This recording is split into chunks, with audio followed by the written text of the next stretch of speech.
Oh. Welcome back to the podcast. Yes, sir. 3 men, 1 word.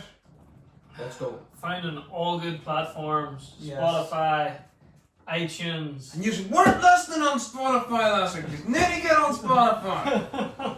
Like, And for you that are, thank you. You're very much like, appreciated. share, and subscribe. But we're just doing this because, well, we enjoy studying the Bible together. Yes. I think that's pretty clear that we actually do.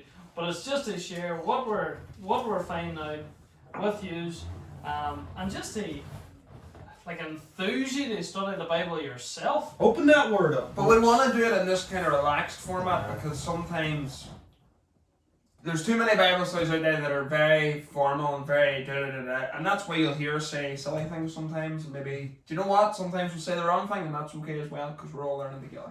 Yep.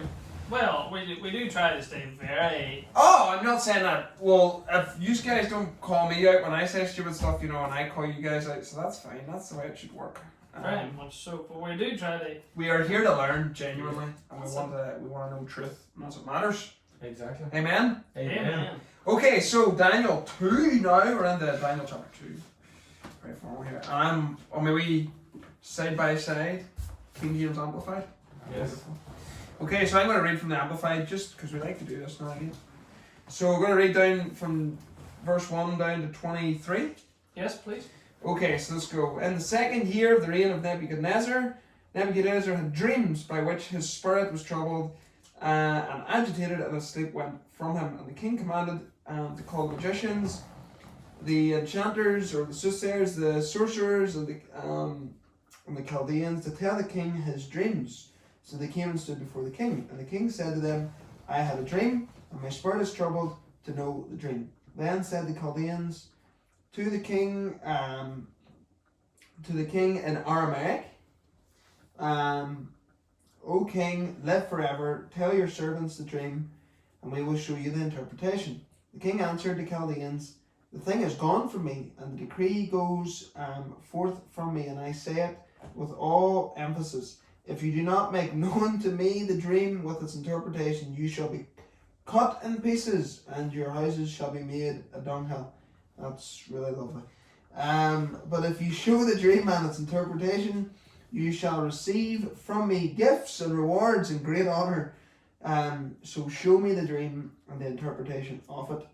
They answered again that the king tell his servants the dream, and we will show the interpretation of it. The king answered, I know with certainty that you are trying to gain time, because you see the thing is gone from me, and because you see that my word against you is sure. If you will not make known to me the dream, there is but one sentence for you, for you have prepared lying. Yes, for you have prepared lying and corrupt words to speak before me, hoping to delay your execution until the time is changed. Therefore, tell me the dream, and I will know that you can tell me the interpretation of it.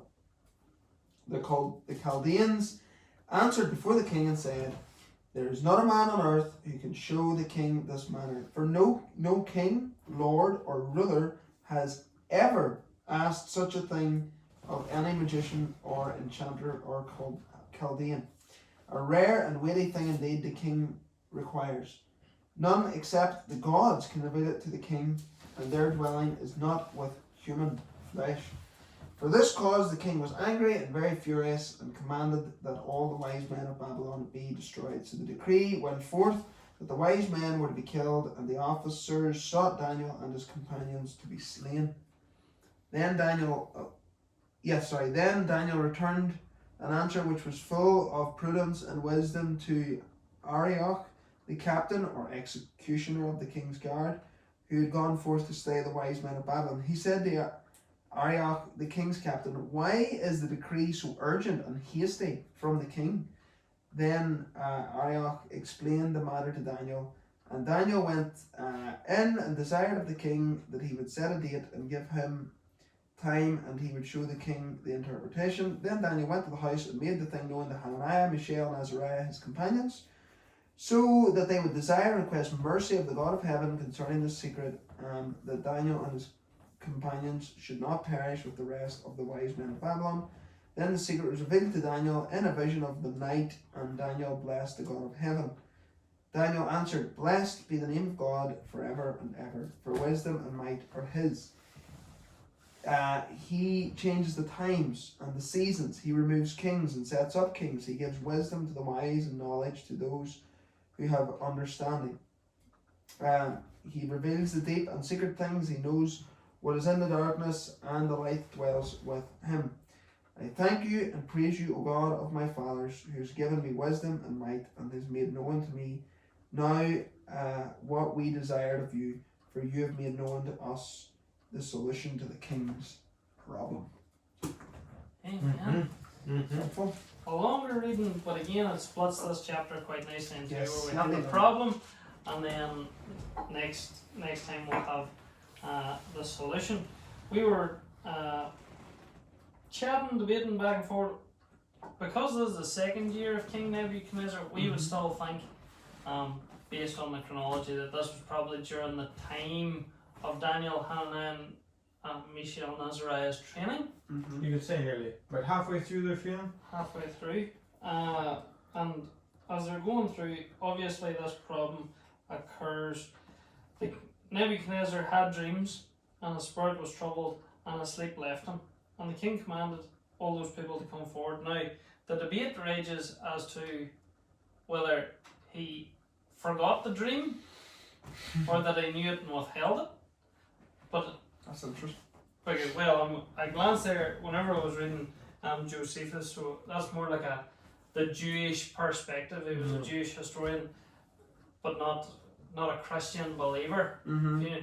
He would hold that Nebuchadnezzar saw a wonderful dream, the accomplishment of which God showed him in his sleep.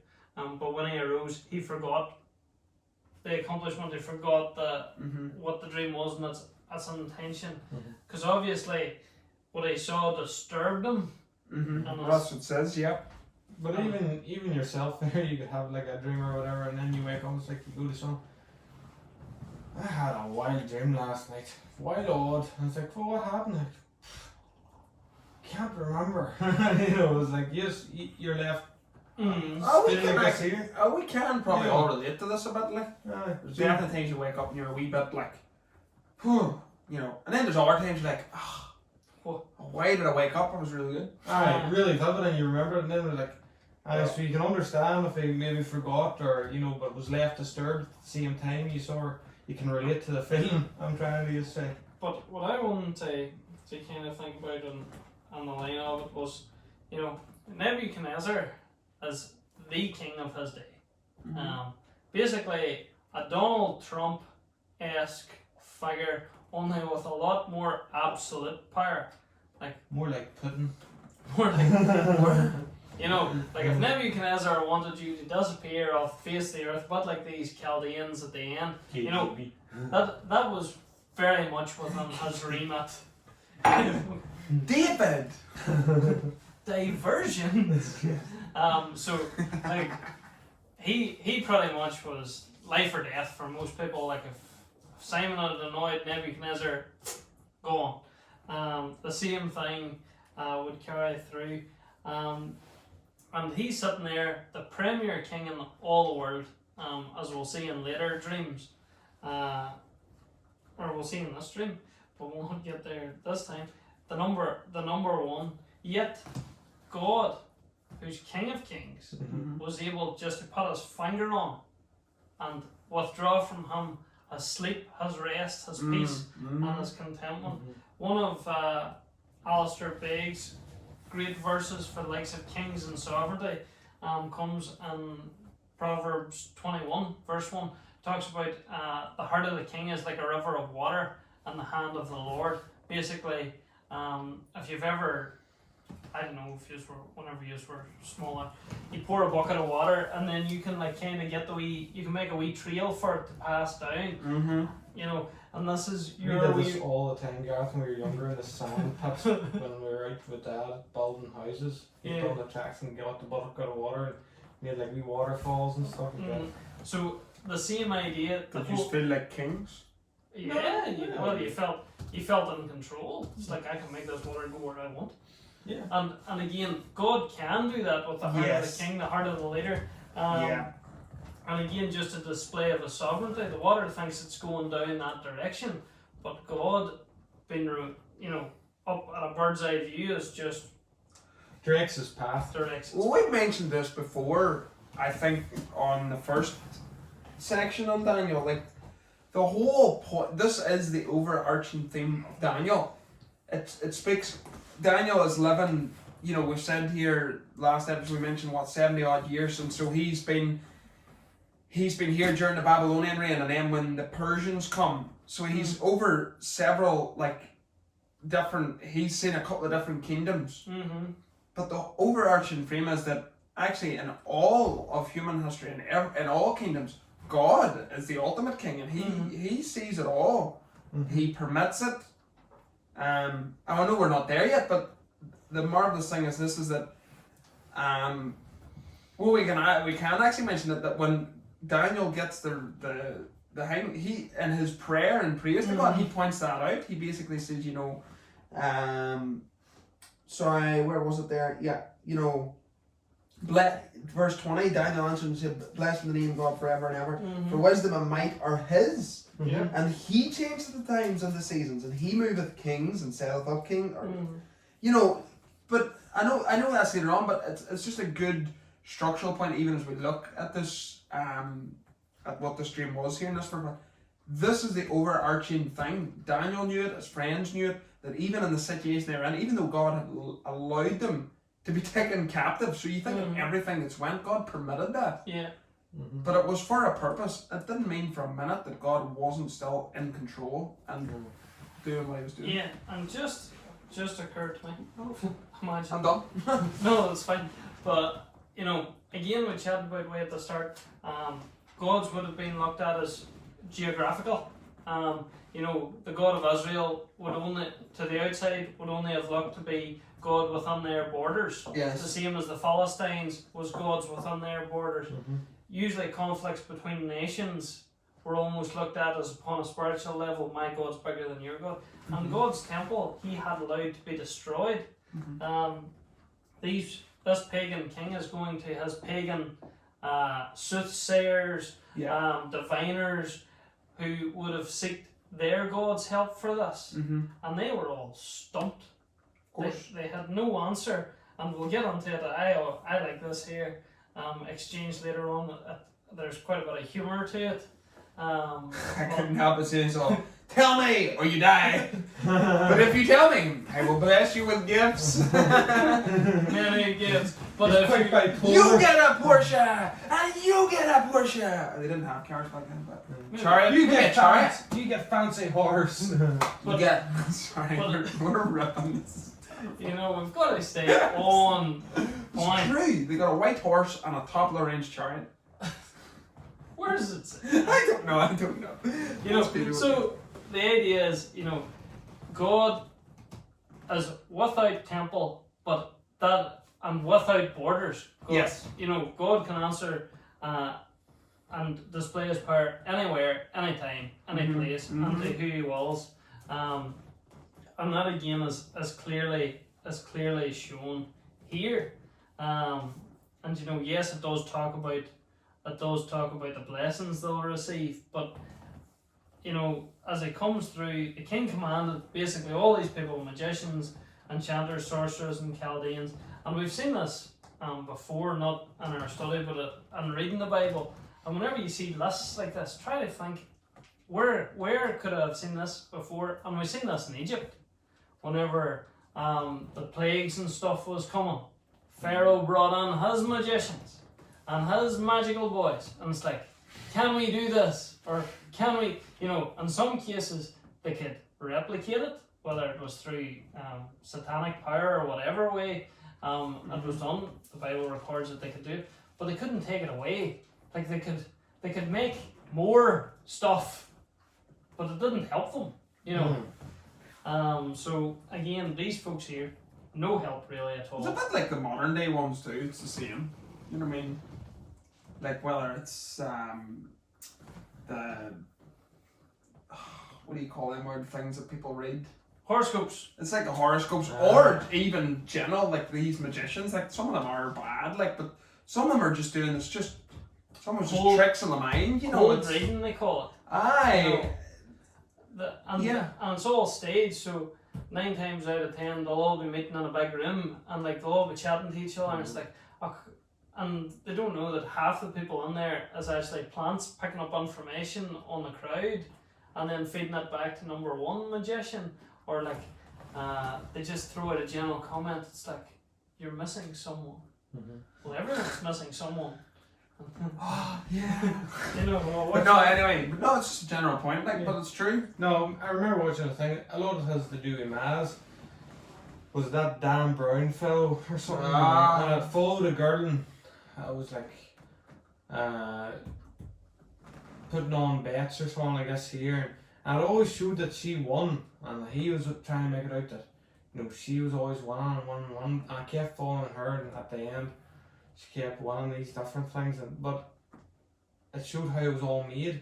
He started off with 1,000 people, but it just, on the law of averages, it shows, like, say if it was a 1 to 1,000, well, obviously there's going to be one, and it was her, but it just the way it was predicted, it was like if it was only her, but they had filmed these other 99 people, but at these same hurdles, they had failed and had got it wrong, but so that, you know, they didn't make the end cut. You know, but so instead of her being like completely unique, it was just law of averages. So it was, you know, there was nothing really special on it. But we can see from this here that God, He can, you know, He is in control of everything, and by His hand, anything can be done. Yeah. You know. And that's the case. So he's coming through. I had a dream. My spirit was troubled, and the Chaldeans say it's like, "Oh, King, live forever. Apply more butter to the king. Tell your servants the dream, and we will show you the interpretation."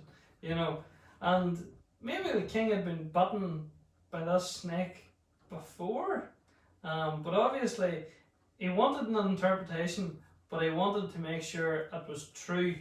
He obviously knew that this dream, there was something more to it than just a dream. Yeah. And he wanted the answer in almost the same way, to show that there was something more to it than just somebody coming up with the best that they could. I love verse 8 though. Where's that?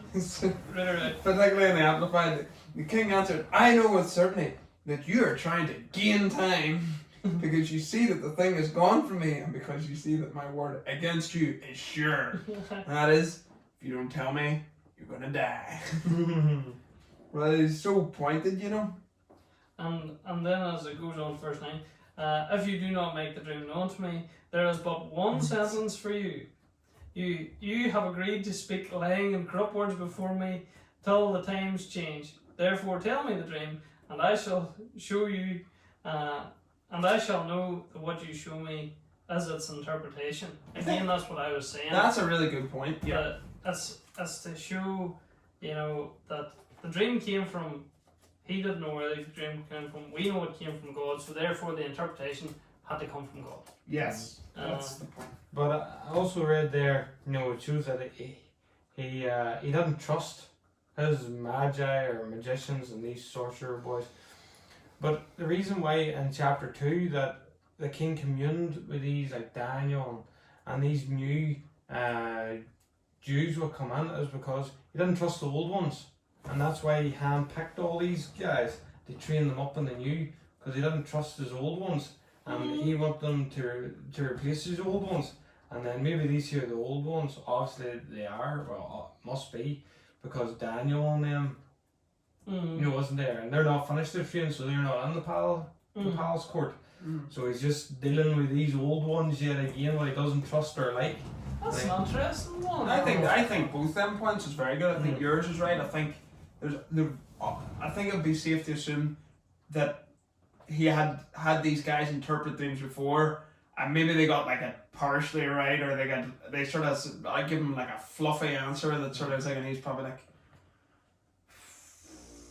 well, like, you know, kind of, you know, okay, that's fair enough. But basically, then what you're saying, like, probably coming away thinking, these boys are they're losing it. You know, I need to get people in that can tell me specifically. But as you said, as we've already said, the whole point was it was God giving them. Take it to this one. God was giving them the dreams and giving them the agitation, and surely, but obviously he was blind to that. He was so full of himself he didn't realize that actually maybe I need the God of Israel to reveal this. Well, he thought the God of Israel was destroyed. Or 4 people. Yeah. In secret-ish. Everybody else thought the God of Israel, he's destroyed. The people are scattered. I have taken over everything. I am, Nebuchadnezzar. I am God. I am God on this earth because I have so much power. And go back to what you said earlier, which is true, because he was viewing gods within the realms of nations. And as far as they're concerned, even today, Israel, by all accounts, is a small nation. But they have a mighty geographically, but obviously, Their God. and this then, God was over him. So you were going to say something there, Gareth? And obviously you can see here, the Chaldeans, verse 10, realise this, and they realise that buying for time isn't going to work. We're not going to get any more time. He's not going to tell us the dream. So we're just going to tell him that his demand is insane. So it's like there is not a man on earth who could meet the king's demand, which is true.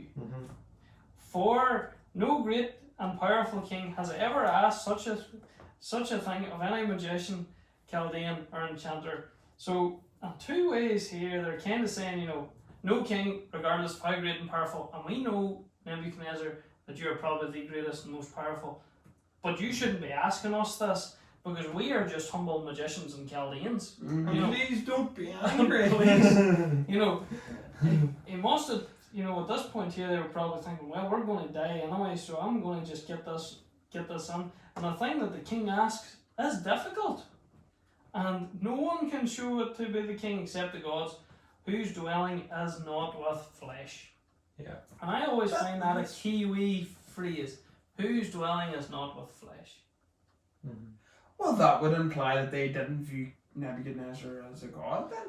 But it would also view their gods dispassionately. A bit like Greek gods. Greek gods were classed as, it was almost a great tragedy. The gods meddled in human affairs, but you couldn't please them.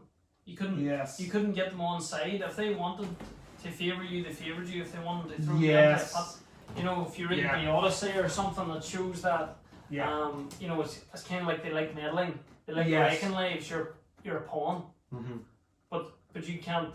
But they do nothing for you.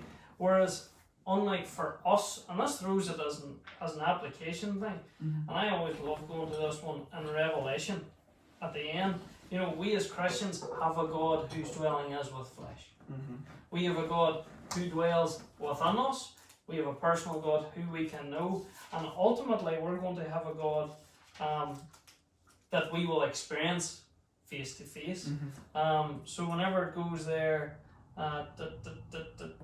talks about the new heaven and new Jerusalem, and talks about it at the city. Where is it? I saw a new heaven and new earth. It was on another page. And behold, the dwelling place of God is with man. He will dwell with them, and they will be his people, and God himself will be with them as their God. And that again shows the complete difference. Fake gods, idols, are non-gods. They're non-personable.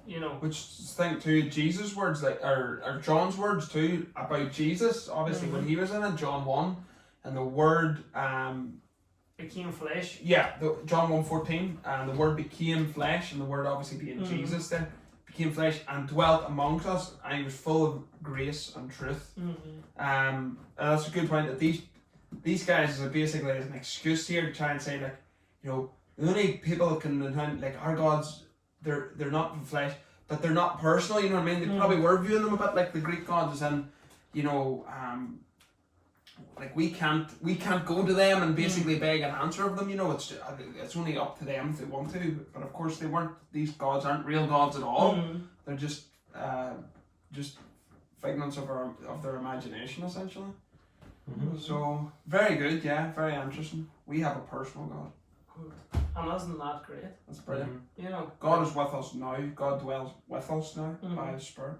And just to take it and keep it within its context, when we face a problem, our God who dwells with us has the answer. Mm-hmm. You know. And is with us through the thing that goes before us. All so good stuff there. You know, and here we see a parallel. So we have the Chaldeans. God's not with them. Excuses. Knows they can't answer it, but has to save face in some way. And now we come to Daniel. So we're in verse 12 here, where we're just about to meet him and his companions. So King has obviously lost the rag with the magicians. He was angry and very furious, says the ESV. So he was, there's a man who throws people into a furnace. Evidently he had this streak in him, and commanded that all the wise men be destroyed, every single one. So that, and that must even have meant the ones untrained, which would explain why Daniel, as you say, and his three friends weren't there. They weren't classed as being official wise men Chaldeans. But it is interesting that verse 13, that the officers, as they amplified, that they went to seek Daniel and his friends too to kill them. That's what I was meaning there. Whenever he says kill all the wise men, it was all current wise men and In training. training. You know, we're gonna wipe the slate clean here and start again. So, and that explains why Daniel and his friends have no notion of what's going on. So they sought out them to kill, as you say, replied with prudence and discretion. Again, showing a wee bit of wit and wisdom God granted to the king. Well, they didn't panic, and that was what was important. You know, It would have been very, very easy to panic, by the way. Mhm. It's like Babylon. Nebuchadnezzar says, "You're all gonna die." and Daniel, as you said, turns around and says, "Why so hasty?" Whoa, wait a minute. Take a chill. But that's true, and that's pretty much what the dialogue is there, isn't it? Like, and it is like it's great wisdom or prudence, like to just go to ask the question, but without being in, you know, like. But I think straight away, obviously, you get the sense that Daniel must have knew straight away that God speak to Daniel and give him this assurance that, look, this looks really bad, but I can provide a solution here. And obviously, I suppose Daniel already knew, because Daniel obviously knew that God had given him the gifts of interpretation before. So Daniel probably knew, right, this is really serious, but here, it's okay, because our God has the answer. And I'm sure Daniel obviously knew as well that it was God that gave him the dream to start with, or do you think I'm going off on one there? Not that I think you're going off on one, but I would also say that, you know, for you to say that Daniel knew he had the power for the gift of interpretation before, maybe this is how, you know, He found out. this is how he found out. Like, God has gifted us all with things, but there's gifts that God has in store for us that we might not key into until later in life. Yes. Until the challenge arises. And we have no idea we have that. Yeah. So again, Daniel could have just, as you say, he may have known, but he may have also run in faith. I'm flicking to the back of my concordance here, but I can't, it's a small one, but I was thinking there definitely is a talk about it, in essence, that God is the revealer of mysteries. You know, verses to that effect that would have been written, whether in the Psalms or earlier, that Daniel would have known. That's a man who knows his Bible. You know, because they'd have been through the primary school of Jerusalem. They'd have been able, and obviously with their names, they'd have had godly parents who would have taught them the Torah, that had taught them the Word of God, and they're holding on to these truths. They're elite Jews. So they are, so. Well, which was one thing, but I remember reading something earlier in the week that their names, obviously, which we read out, also highlights that their parents thought much of God, therefore poured into them. Yes. You know, and the name you were given was a big thing back then. I mean, it's still big today, but it's really big in like an Old Testament issue. So again, why so hasty? Daniel then appears before. That's just a wee track. No, it's okay. No, it's good. I like it. It's good. But, it's good. But again, we could run down either end. Went on before the king, and again, God God then shines in to the house. Daniel appears before the king. You know, and I like that bit there, you know, he's like, and he went in and requested the king appoint him a time. And he didn't know the interpretation at this point. You know, but that's a move of faith. You know, a stepping out in faith. Sometimes that's what's required of us. You know, it's all good to say we have faith, but sometimes we need to step out. You know that they're setting up good news clubs or open air clubs and stuff. Yeah. You know, it's like, why do you spread out the mat if you don't think God's going to send people? Yeah. You know, why do you give an invitation? You know, and that's the same thing. Why not just step out in faith? Well, it's not mentioned enough now. Part of the problem nowadays, I think, for all of us as Christians and within churches, there's no longer an expectancy. Yes. There's not that faith of expectancy. No. We're so used to how things have been that we're just going, well, it's just going to be the same this week. But yet, if we really believe who God is, you know what I mean, then we should expect him to work. And that's quite clearly what Daniel was here. And I actually think that is really good. It could be either way. Maybe he had interpreted some earlier, smaller things, but I think that's actually really good. And maybe more clear is that he wasn't going on, oh, God will give me an interpretation. He was going, you know, my God provided interpretations like, well, you reference like Pharaoh and stuff, and it was probably his Bible knowledge that gave him the confidence to go for that faith. And isn't that another good application? Where does our faith come from? It comes when we apply the Word of God, when we take what God has said in His Word, and we just go, well, God, you've said this, therefore you must do it. And that's the basis for why I'm going to go and do this thing, whether it's knock on the door or do an open air, whether it's witness to someone or whatever, you know. There's so many ways we can serve God, but as you said, faith, and I think that's what we've got to here. Do you have any thoughts, Dave? Just not to put you on the spot, but no, what do you call it? Is quite mad that he just heard like this man wants to kill all the wise men, all the magi and all the magicians, and I'm just going to saunter around here and I'm going to tell him his problem and everything's going to be alright. No, it's just give me a day and a time and I'll be there. You know, it was just he had that much confidence in God. Yeah. And maybe we're sometimes lacking that, as you says, you know, going out doing an open air and it's like, oh, maybe it's not going to do well, maybe no one's going to turn up, and it's like, well, if you're going to doubt God like that, you know, nothing's going to come off it anyway, you know, because God's not going to have the blessing there, because you're, you know, where is your faith? You're, you know, you're doubting an absolute, mighty, all-powerful God. It's like Yahweh. that episode, we're not honouring him when we don't do that. When we don't have faith, we're not honouring him, and therefore, why do we expect him to honour us? Exactly. Go ahead, Dave. So it was just, you know, Daniel's a cool dude, and so as you know, just like, why so hasty? And then it's like, no, I'm gonna, you know, but you know, cool dude, and not